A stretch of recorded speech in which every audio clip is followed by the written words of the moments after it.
last time you did our show, it was the one week we went afield of New York. We went to Washington, D.C. and performed in the giant Warner Theater.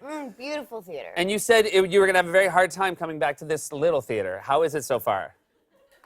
It's fine. Okay. Thank you for being honest. You're welcome. You know what? I have to pee so bad, and I decided I'm not going to do it. I'm going to use it. Oh. Because we're artists. Yeah.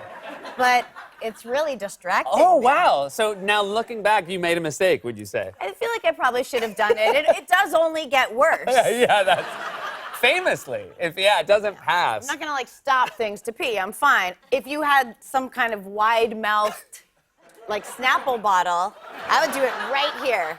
I would do it right in that area. I don't. And anyway, go see this children's movie. Okay, no. Sorry.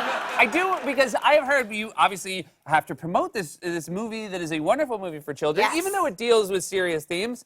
But you were warned during the first press tour to remember that it was a film for children. Well, Wreck-It Ralph, that was the first one. Thank you. Kidding. So then we started promoting it, and one day we went to Disneyland, and we did a bunch of, it was a junket. It wasn't like we were at, like, Soarin', you know. And they take us from room to room to room to do junket, like, interviews with people. So they kept drilling it into me, you know, just a reminder that this is a children's movie and blah, blah, blah. And I'm like, I get it. I'm not, you know, a monster or whatever.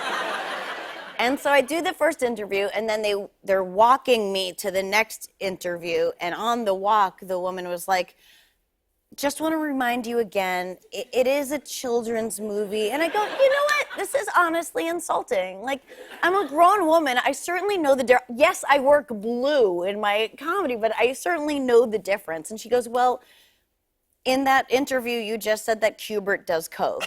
And I was like, I did? I had no memory of that. It would make sense, It would make so much sense. Yeah, he looks... I feel like he's built for it, Q*bert, right? Doesn't Q*bert isn't he just like just one long nose? Yeah, he's one long nose. Yeah. And then he's constantly talking in inaudible. Yeah.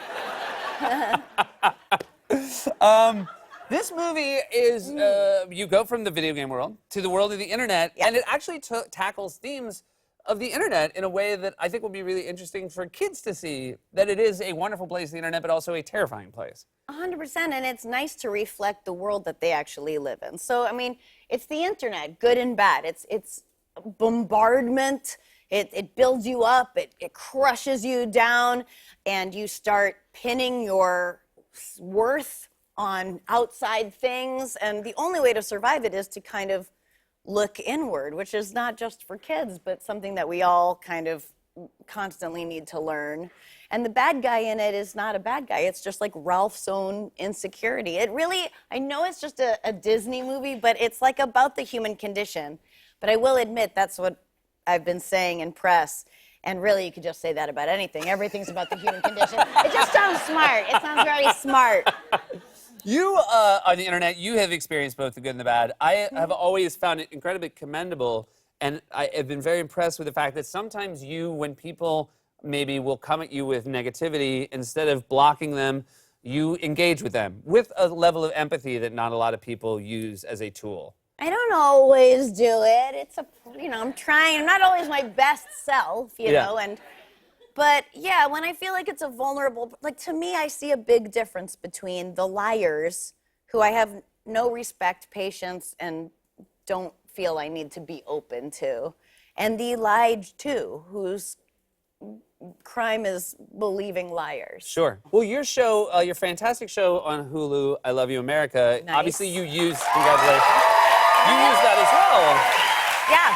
Because now that wall of social media where you actually can look people in the eye is gone. And have you found it rewarding to talk to people that have, from this get-go, obviously have a different worldview than you? Hugely. I mean, I had a family dinner with a family in Wyoming, and they're conservative Republicans, and You know, I think when I'm flying there and they're anticipating me, we're filling our brains. You know, your brain like fills in what you don't know with something that you do know, and it's not accurate until you're there. You know, and I don't think we changed each other's minds at all. But I left there loving them. You know, I mean, you go to Thanksgiving and half the people you don't agree with. Yeah. This is very exciting. We've talked about this before. We're from the same hometown, a little place called Bedford, New Hampshire. Yes. And a dear friend of my mother's, who was your fifth grade teacher, Sue Mullen, was elected to state office. And the first Democrat in, I think, in the 40s. 85 years. 85 years to state legislature. And the first woman ever. The first woman ever. Mind-boggling. And she was your fifth grade teacher. Miss Mullen. Do you have any Sue Mullen memories? You know, I don't remember this, but she tells this story. And she, in fifth grade, I guess, asked me what I wanted to be when I grew up. And I said either a scientist or a lesbian.